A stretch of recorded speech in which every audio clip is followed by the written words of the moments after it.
ก็พี่น้องเลยก็มื้อนี้ก็หวาดเสียวไปเกือบงูกระบาลหัวเขียดบางนาวครบเนาะหรือว่างูกระบาหัวเขียดขาค่ำนะเพราะงูตัวนี้ถ้าครบนี่พิษหายแห้งได้พี่น้องเลยเกือบมันครบกันหน่อยเองเนาะจะมาเก็บมากระบกอยู่ไกลๆนี่นะนี่มันพักอยู่นี่แต่ว่าจังหวะค่อยมานะใกล้ๆมันเพราะมันนอนอยู่นี่นะจังหวะปืนหามากระบกก็อยู่ห่างกันประมาณ10 เซนนะก็โชคดีเนาะสำหรับการเดินป่าก็มันต้องระมัดระวังนะแต่นี่มันก็เลือกอยู่แบบว่าก้มกืนกับสถานที่มันเลยเนาะอยู่กับกรงมากระบกเลยกับแคมสีมันจะก้มกืนกันเลยนะถ้าเราบ่สังเกตกับบ่เห็นนะนี่เพราะว่ามันก็นอนคดอยู่ในใต้เงาไม้เนาะสำหรับพี่น้องบางคนก็ว่าไปเฮ็ดยังมันก็พวกงูมีพิษเนาะเฮาบ่เฮ็ดมันก็มันจะแพร่ขยายพันธุ์เลยก็มันอาจจะครบเฮาในมือหนาได้เนาะจังซั่นเลยเฮาต้องตัดไฟตั้งแต่ต้นลมไว้ก่อนนะพี่น้องเอ้ยเอาบ่ให้ดราม่ากันเนาะสำหรับเรื่องแบบนี้เนาะไปเดี๋ยวเราจะออกเดินทางต่อเพราะว่าช่วงแรงนี่ก็มาแถวนี้บ่ค่อยมี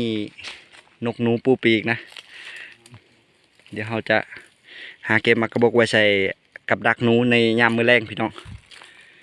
เอาไปติดตามนำกันว่ามื้อแรงสิมียังให้เฮาหาบ่หรือว่าหาอยู่หากินได้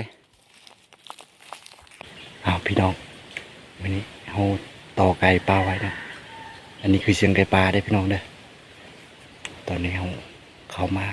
เฝ้าไก่ปลาเนาะเฝ้าไก่ต่อเฮานะอันนี้คือเสียงไก่ป่าขันได้พี่น้องเดี๋ยวจะรอทาก่อนถ้ารอทามันถือกับดักแล้วจังเข้าไปเอาได้พี่น้องเดี๋ยวมาติดตามน้องกันอย่ามาติดตามน้องกันว่ามันสิถือกันกับดักเฮาอยู่บ่ถือเหี่ยวเฮาอยู่บ่เนาะโอเคพี่น้องทาไปลุ้นเบิ่งน้ำกันจับเป็นพี่น้องมื้อนี้ตอนนี้ทีมงานเฮากำลังเข้าไปเบิ่ง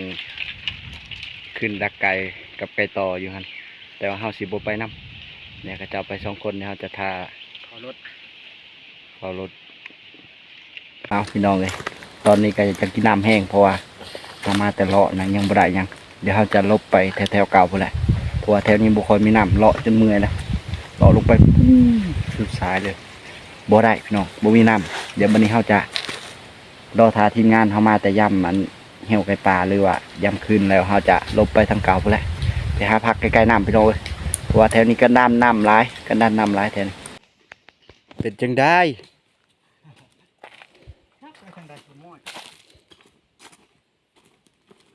บ่เห็นไก่เหี้ยวบ่ได้แต่ลุ้น อ๋อบ่ได้พี่น้องเลยเอาบัดนี้ก็สิย้ายแคมป์ไปคือว่าบอลนี่บ่มานสบายดีพี่น้องอีกเทื่อนึงในยามแรงๆพี่น้องเลย สู้ให้แกร่ง หลังจากที่มาตั้งแต่หาเลาะในช่วงบ่ายกับบ่ได้ยังตอนนี้เฮาก็มาฮอดที่พักใหม่พี่น้องเลยอันนี้แม่นที่พักใหม่ของเฮาก็คือหากะมาฮอดแล้วก็เดี๋ยวจิไปหาแนวกินแรงก่อนพี่น้องเลยหากะมาแต่ไหลมองป้าก็ได้10 โตถือว่าพี่มื้อแรงนี่เป็นอาหารแรงแล้วพี่น้องเลย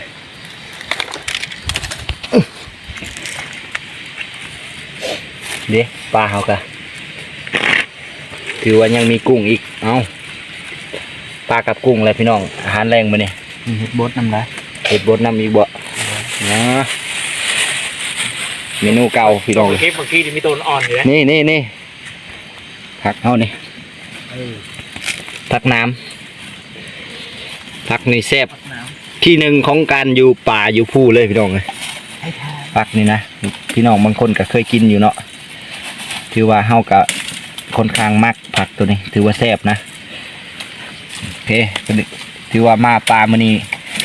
ในการย้ายแคมป์ครั้งที่2ของเฮากะอาหารก็ค่อนข้างสมบูรณ์คือเก่าพี่น้องทารุ่นว่าสิเฮ็ดเมนูหยังสำหรับปลานี่ก็น่าจะเป็นปิ้งกับก้อยหรือว่าล้นกุ้งนะเฮ็ดล้นนะเฮ็ดออมเอา หนาวพี่น้องเลยทางปิ้งไผ่ก่อน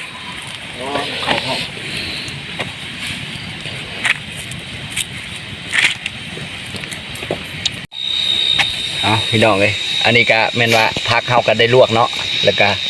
มีปิ้งปลาน้ำสำหรับอาหารแรงเฮาพี่น้องเลยเพมาเบิ่งพี่น้องโอ้บ่ได้เอาโคกเอาสากมาก็ยังมีกะลามะพร้าวเนาะหรือว่ากระโปงมะพร้าว หลายประโยชน์นะเนาะ สิเฮ็ดเมนูหยังล่ะเซฟมานี่ เมนูเฮาสิเฮ็ดหอมกุ้งใส่กับเฮ็ดบด ใส่กับเห็ดบดน้ำพี่น้อง อ่อน เห็ดบดอ่อนได้ตัวดีเลยโบเมนเห็ดกระด้างเลยโบเห็ดกระด้างเลยพี่น้องเลยไม่เร็วโอ้ไม่เร็วพี่น้องเมื่อกี้ได้ตัวดึงไปแล้ว กัน จักจันดง เอา จักจันเขียวมันมาน้ำไฟเลยนี่นะ ตอมไฟว่ะ จันเขียวลายๆได้ไหม มาตาพักเขาก็สุกเรียบร้อยเพราะว่าจะเอาแบบลวกๆเอาพี่น้องเลย ลวกๆได้บ่แม่นลวก ซีม แซ่บแซ่บมันเป็นอะไรสุดสัดแซ่บนะ เสียบไรผักนัว อ้าวพี่น้องเลยนี่เป็นหน้าตาอาหารเฮาที่กำลังเริ่มจะน้อยทาอดใจรอเดี๋ยวทาสุกจะน้อยรับรองว่าแซ่บแน่นอนพี่น้องเลยเอาตกเถาน้ำก็มีเอ้ย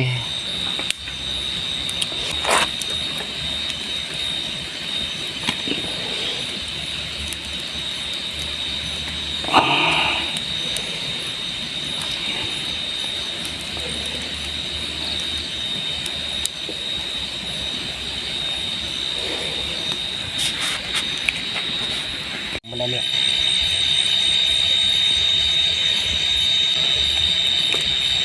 ไปคนๆแบบ เมนูล้นกุ้งพี่น้องกับเห็ดบดแซ่บนะพี่น้องซิมมึงเด้อ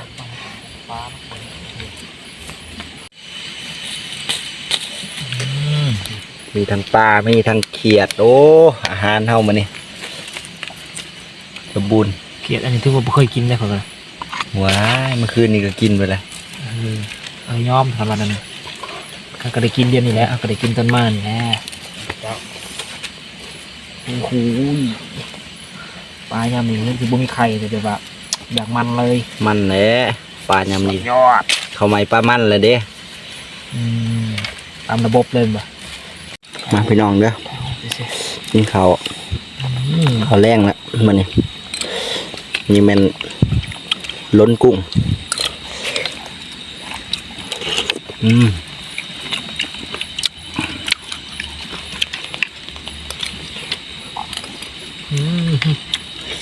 โอ้กุ้งอ่ะ กุ้งก็ค่อนข้างใหญ่นะปลาอีก เป็นปากจุ่มคำเลย ข้าวเฮากับมันใหม่ในละ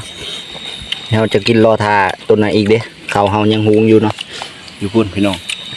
โอ้ยังหุงอยู่ข้าวใหม่ได้ร้อนเนาะเดี๋ยวกินทาตัวนั้นพี่น้องพี่น้องเลยนี่ผักน้ำเฮายังบ่ได้ให้พี่น้องเบิ่งนะแซ่บแต่เนาะ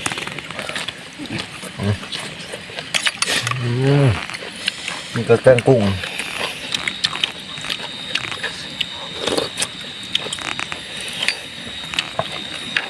หมูกะมีแต่ลืม2 มื้อละวันนี้ก็ลืมอีกละมารอบนี้เนาะหนูบ่ค่อยหลายแต่ก็ยังพอได้กินอยู่นะเดี๋ยวก็ทาข้าวใหม่ก่อน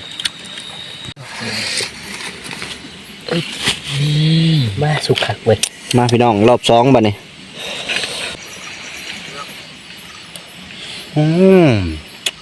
แบบนี้เนาะแป้งกุ้งนี่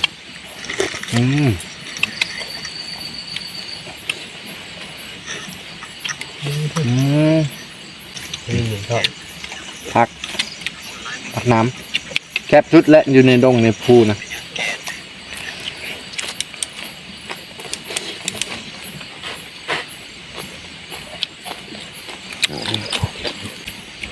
แกงกุ้งพี่น้อง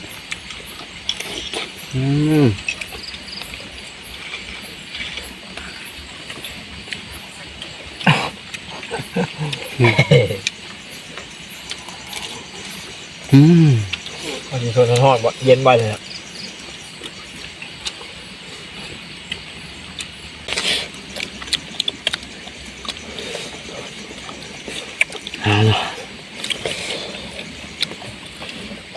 เป็นได้น้องเบา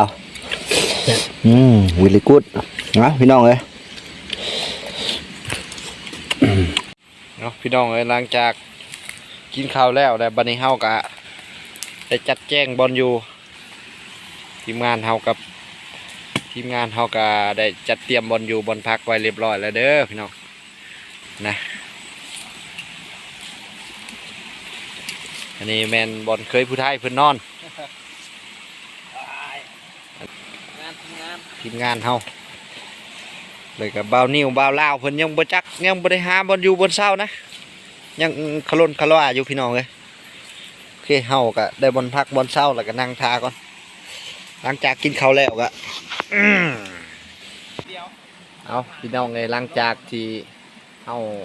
กินข้าวแรงแล้วแล้วก็จัดเตรียมบงพักบงเสานะอันนี้แม่นบงพักเฮาเนาะพี่น้องเลยมื้อนี้ก็นอนแคมป์ห้วยพี่น้องนอนฟังเสียงน้ำไหลตัดๆนี่แหละก็หลังจากกินข้าวแล้วก็เฮาก็จัดเตรียมบงพักบงเสาแล้วก็สิได้พักผ่อนพี่น้องสำหรับค่ำคืนนี้ก็ขอบใจพี่น้องที่ติดตามเลยครับส้มคลิปของเฮาจนจบเนาะก็พอกันใหม่คลิปหน้าพี่น้องก็นอนฟังเสียงน้ำไหลตามธรรมชาตินี่แหละพี่น้องเลย